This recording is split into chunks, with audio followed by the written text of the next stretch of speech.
IPLിന്റെ അടുത്ത സീസണിലെ രാജസ്ഥാൻ റോയൽസ് ടീമിൽ വലിയൊരു സർപ്രൈസ് നീക്കത്തിന് ഒരുങ്ങുകയാണ് നായകൻ സഞ്ജു സാംസൺ. മുൻ സീസണുകളിലെല്ലാം റോയൽസിനായി വിക്കറ്റ് കാത്ത അദ്ദേഹത്തിന് പകരം ഇന്ത്യൻ യുവതാരം ധ്രുവ് ജുറൈൽ വരാനിരുങ്ങുകയാണ്. സൗത്ത് ആഫ്രിക്കയുടെ മുൻ ബാറ്റിംഗ് ഇതിഹാസം എബി ഡില്ലിവേഴ്സിന്റെ യൂട്യൂബ് ചാനലായ എബി ഡി വില്ലിയേഴ്സ് 360 അതിഥിയായി വന്നപ്പോഴാണ് സഞ്ജു ഇതിനെക്കുറിച്ച് വെളിപ്പെടുത്തിയിരിക്കുന്നത്.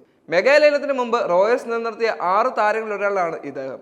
റോയൽസിലൂടെ അരങ്ങേറിയ അദ്ദേഹം ഇപ്പോൾ ടെസ്റ്റിൽ ഇന്ത്യൻ ടീമിന്റെ ഭാഗമായിരിക്കുകയാണ്.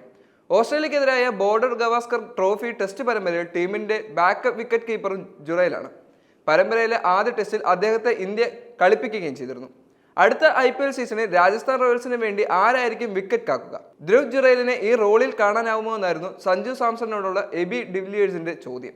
സത്യസന്ധമായി പറഞ്ഞാൽ ഞാൻ ഇതിനെക്കുറിച്ച് മുമ്പ് ഒരിക്കലും പരസ്യമായി തുറന്നു പറഞ്ഞിട്ടില്ല. ധ്രുവ് ജുറൈൽ ഇപ്പോൾ കരിയറിന്റെ ഏത് ഘട്ടത്തിലാണ് എത്തി നിൽക്കുന്നതെന്ന് നമുക്കറിയാം. അവൻ ഇപ്പോൾ ടെസ്റ്റ് ഇന്ത്യയിൽ വിക്കറ്റ് കീപ്പറാണ്. IPLിലും എന്തെങ്കിലും ഒരു ഘട്ടത്തിൽ ജുറൈൽ വിക്കറ്റ് കാക്കുകയും വേണം. ഞങ്ങൾ ഇക്കാര്യത്തെക്കുറിച്ച് ചർച്ച നടത്തുകയും ചെയ്തു. ഞാനും ധ്രുവും അടുത്ത സീസണിൽ വിക്കറ്റ് കീപ്പർ റോൾ പങ്കുവയ്ക്കും. ഞാൻ മാത്രമല്ല, അവനും റോയൽസിന് വേണ്ടി വിക്കറ്റ് കാക്കാനെത്തും.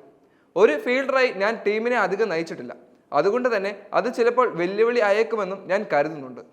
ധ്രുവിനോട് ഞാൻ വിക്കറ്റ് കീപ്പിങ്ങിനെ കുറിച്ച് സംസാരിച്ചിരുന്നു.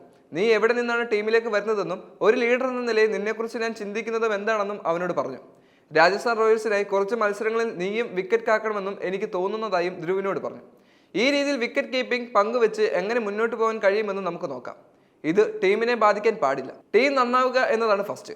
എങ്കിലും വ്യക്തികൾക്ക് പ്രാധാന്യം നൽകണമെന്ന് കരുതുന്നതായും സഞ്ജു വെളിപ്പെടുത്തിയിരുന്നു.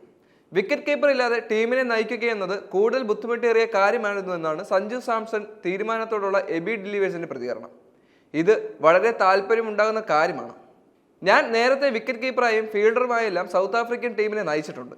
അന്ന് വിക്കറ്റ് കീപ്പറായി നിൽക്കാനായിരുന്നു എനിക്ക് എപ്പോഴും താല്പര്യമെന്നതാണ് രസകരമായ മറ്റൊരു കാര്യം. കാരണം ഇതെനിക്ക് കൂടുതൽ മികച്ച ആംഗിളുകൾ നൽകുകയും അത് നന്നായി ഫീൽഡ് സെറ്റ് ചെയ്യാൻ സഹായിക്കുകയും ചെയ്യും. പക്ഷേ മിഡ് ഓഫിൽ ഫീൽഡറായി നിൽക്കുമ്പോൾ ക്യാപ്റ്റൻ എന്ന നിലയിൽ തീരുമാനങ്ങൾ എടുക്കാൻ എനിക്ക് കൂടുതൽ സമയം ആവശ്യമായി വരും. ഗെയിമിനെ കുറിച്ച് ചിന്തിക്കാൻ കൂടുതൽ സമയം ആവശ്യമാണ്. എന്നാൽ നിങ്ങൾ, അതായത് സഞ്ജു, അനുഭവ സമ്പത്തുള്ള താരമാണ്. അതുകൊണ്ട് തന്നെ വിക്കറ്റ് കീപ്പിങ്ങിൽ നിന്ന് മാറിയാലും അതുമായി വേഗത്തിൽ പൊരുത്തപ്പെടാൻ സാധിക്കുകയും ചെയ്യും. നിങ്ങൾ ഫീൽഡിൽ കൂടുതൽ സമയം ലഭിക്കും. അതുകൊണ്ട് തന്നെ നിങ്ങൾക്ക് ഇതൊരു വെല്ലുവിളിയാവില്ല. പക്ഷേ ഇത് അല്പം വ്യത്യസ്തമായിരിക്കും. എന്നാൽ ചില തീരുമാനങ്ങൾ എടുക്കുന്ന സമയത്ത് വിക്കറ്റ് കീപ്പറെ നിങ്ങൾക്ക് ആശ്രയിക്കാം. എന്നാൽ നിങ്ങൾ തമ്മിൽ വളരെ നല്ലൊരു ബന്ധമുണ്ടാവുകയും കാര്യങ്ങൾ നന്നായി ആശയവിനിമയം നടത്തുകയും ചെയ്താൽ കുഴപ്പങ്ങളൊന്നും സംഭവിക്കാൻ സാധ്യതയില്ലെന്നും ABD കൂട്ടിച്ചേർത്തു.